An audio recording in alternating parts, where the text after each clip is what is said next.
Está em novena de missão de Aurora, está na caminho para a celebração de Páscoa de Nascimento. E ojalá que o povo de Deus por conectar com a minha com o pesebre, com a história de salvação, nascimento do Senhor, que nós estamos celebrando da própria maneira, pero não está chamado para vir na pesebre, não está chamado para buscar refúgio, seja Senhor, para viver todo dia aqui de preparação, nós viver também, tendo em conta a vida religiosa, nossa espiritualidade, nossa vida de oração. Ya, em cada parroquia, nós temos missa na Sincor, de minha parroquia também, e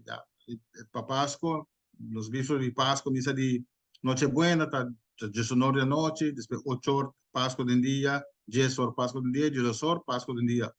Também, se não está na celebração da paróquia, e me está invitado a estar com assistir na missa, porque viaja, Senhor, mestre está centro de nossa vida.